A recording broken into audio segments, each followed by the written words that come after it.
नमस्कार दोस्तों, thank you Hindustan YouTube channel में आप सबका स्वागत है।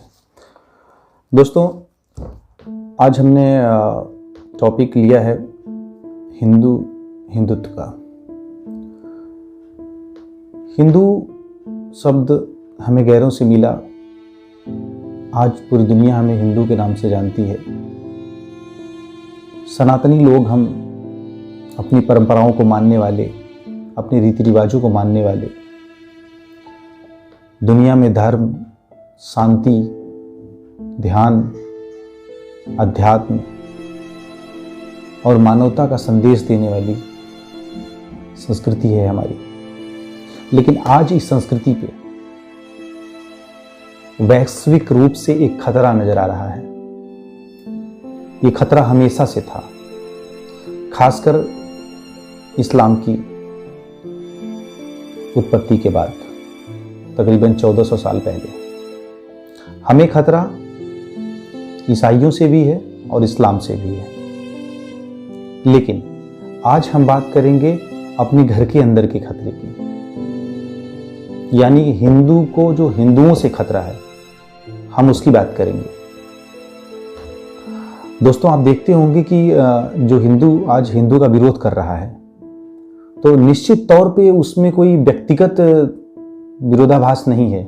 ना तो धर्म को लेके, ना तो अपने भगवान को लेके, ना तो संस्कृति को लेके, ऐसा कोई विरोधाभास नहीं है। विरोधाभास जो भी है वो पॉलिटिकल लेवल पे है, पॉलिटिकल एंगल से है, राजनीतिक रूप से है। वो राजनीतिक दृष्टिकोण के हिसाब से है कि कोई अगर किसी और दल का है, किसी और समूह का है, तो वो अपनी विचारधारा अलग रखता है, और कोई इस दल का है तो अपनी विचारधारा अलग रखता है।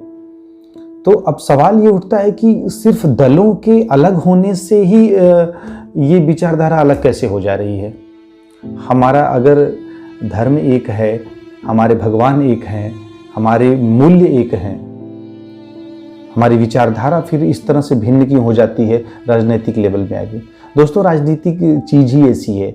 इसमें जैसा कि हम शब्द से जानते हैं, राजनीति राजाओं की नीति है, लेकिन आजकल ये चोरों की नीति हो गई है, ये मक्कारों की नीति हो गई है। आजकल लोग राजनीति में सिर्फ पैसा कमाने के लिए जा रहे हैं, या तो नाम और इज्जत, तमाम चीज़ों के लिए। तो नाम इज्जत तो खैर कहीं भी कमाया जा सकता है, लेकिन जिस तरह से राजनीतिक रूप में इसका दुरुपयोग हो रहा है कि अपराधी प्रवृत्ति के लोग, बलात्कारी प्रवृत्ति के लोग और गुंडे, बदमाश, तमाम तरह के लोग जिस तरह से पैसा ले दे के, टिकट खरीद के या पार्टियों में शामिल होके अपना रसूख के बल पे जिस तरह से चुनाव लड़ते हैं, जीतते हैं, जीत का माहौल बनाते हैं, और फिर ऐसे लोगों से फिर आप उम्मीद क्या करोगे कि समाज में वो कोई अच्छा काम करेंगे।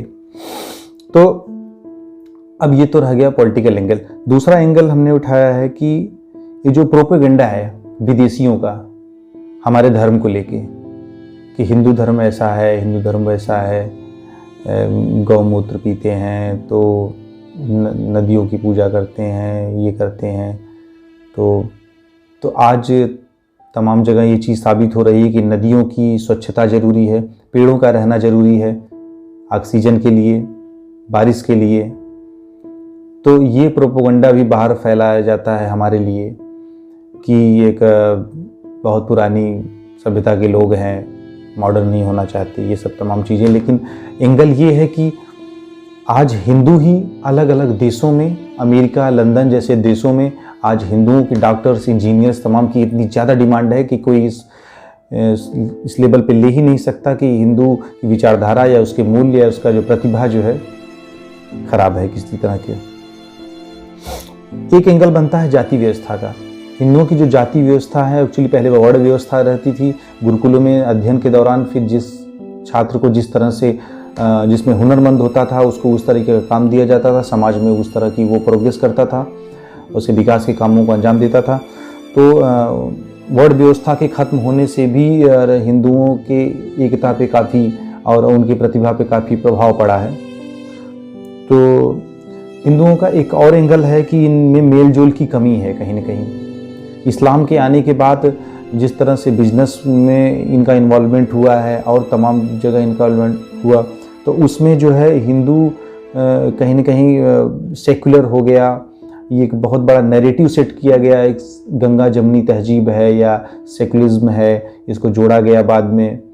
तो ये सब चीज़ें हिंदू धर्म को कहीं न कहीं पतन की ओर ले गईं। और दूसरा, इसमें वामपंथियों का मैं नाम देना चाहूँगा। ये जो जितने वामपंथी हैं, ये एक्चुअली इनका एजेंडा ये है कि जिस देश की ये में रहते हैं, वहाँ की जो मेजॉरिटी होती है उसका ये विरोध करते हैं। अगर ये वामपंथी बांग्लादेश में है तो वहाँ इस्लाम का विरोध करेंगे, अगर ये अमेरिका में है तो वहाँ पर ये क्रिश्चियन का विरोध करेंगे, अगर ये चाइना में है तो वहाँ पर बौद्धों का विरोध करेंगे, और ऑब्वियसली हिंदुस्तान में है तो हिंदुओं का विरोध करेंगे। तो इनका कोई अपना एजेंडा नहीं है। वामपंथी वैसे भी अपनी मूल विचारधारा खो चुके हैं, जो कि इनकी कम्युनिज्म की विचारधारा थी, मार्क्स की विचारधारा या लेनिन की, उसको तो खो चुके हैं, सिर्फ पॉलिटिकल लेवल पे अपना तलाश रहे हैं। जबकि पॉलिटिकल लेवल पे भी ये एकदम बेकार हो गए हैं। बंगाल में इनकी सरकार जा चुकी है, केरला में है थोड़ा तो, और बाकी जगहों पे एकदम ख़त्म है ये। लेकिन जिस तरह से जेएनयू और दूसरे कॉलेज इनके केंद्र बने हुए हैं वामपंथियों के, तो इस तरह ये हिंदू धर्म को आघात करते हैं समय समय पे। और अभी जैसे देखिए, आपने देखा होगा कि जय भीम जय मीम का नारा चल रहा है, तो ये भी काफ़ी हिंदुओं को बांटने की ही साजिश है। और अभी दिल्ली दंगों में भी आपने देखा कि जब इस्लाम का आक्रमण हुआ, जब मुसलमान जिहादियों ने जब हिंदुओं की बस्तियां जलाई, हिंदुओं के घर जलाए, उनकी गाड़ियां जलाई, मंदिर जलाए, मंदिरों में तोड़फोड़ की, तो फिर उन्होंने कोई जाति नहीं देखी कि ये कौन सा, बस उन्होंने बस ये मुस्लिम नहीं था, बस उसमें कोडिंग्स हालांकि इस्तेमाल हुई, नो CA नो NRC, ऐसे कोडिंग के मकानों पे, गाड़ियों पे बिल्कुल भी नहीं कुछ खरोच भी आई है और तोड़फोड़ नहीं की गई। तो उन्होंने बाकायदा फिर सिखों का, दलितों का, चाहे उसमें कोई भी कास्ट हो, हिंदुओं का पूरा, जैन का, सबका उन्होंने तोड़फोड़ की।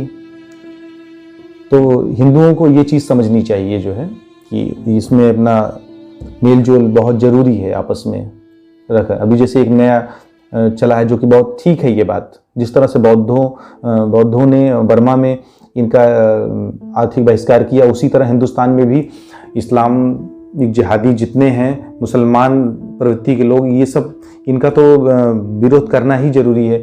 और इनसे कोई भी सामान न ही खरीदा तो ज़्यादा बेटर है, क्योंकि जब तक हिंदुओं में एकता नहीं इस तरह की आएगी, तब तक ये इस तरह की तत्व हावी होते रहेंगे। और कश्मीर जैसी घटनाएं, और उधर बंगाल जैसी घटनाएं, केरला जैसी घटनाएं, पाकिस्तान में जिस तरह हिंदुओं को पीड़ित होना पड़ा, इस तरह की घटनाएं पूरे देश में घटित होंगी।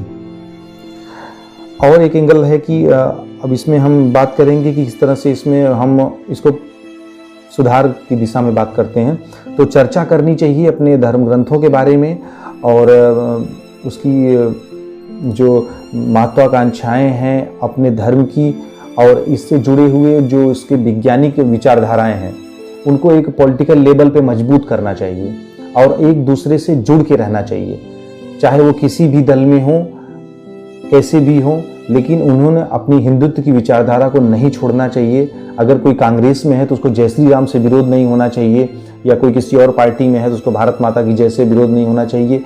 ये सब एक देश को जोड़ने की चीज़ें होती हैं, इसका बहुत ज़रूरी है ऐसे नारों का, ऐसे नैरेटिव का रहना। और ये हर हिंदुस्तानी का एक पहला फर्ज बनता है कि उस तरह से जो है भारत माता की जय बोले, या वंदे मातरम तो ऑब्वियसली।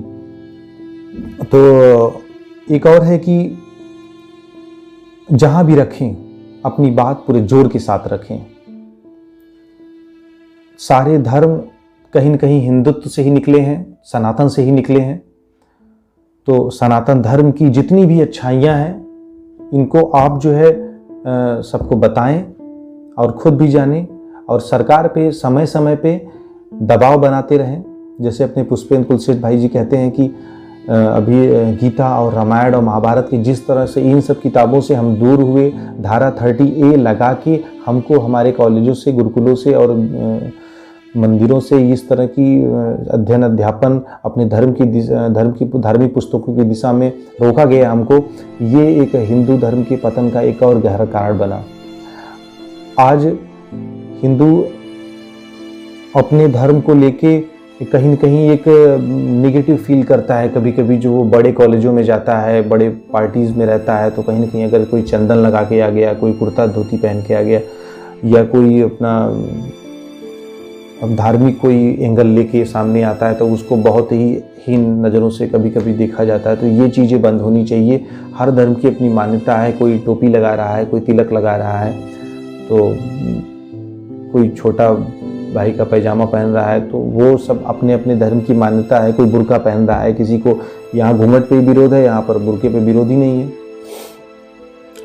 तो हिंदू भाइयों से मेरी बस इतनी ही प्रार्थना है कि माहौल को समझें, हालात को समझें और एक दूसरे के साथ मजबूती के साथ खड़े रहें। आने वाला समय बहुत विकट है। अगर आप अभी से सावधान न हुए तो ये बहुत ज़रूरी है कि आप अपने देश, अपने समाज, अपने धर्म के बारे में वफादार रहें और चैतन्य रहें। इसी के साथ विदा लेता हूँ। जय हिंद, धन्यवाद, वंदे मातरम।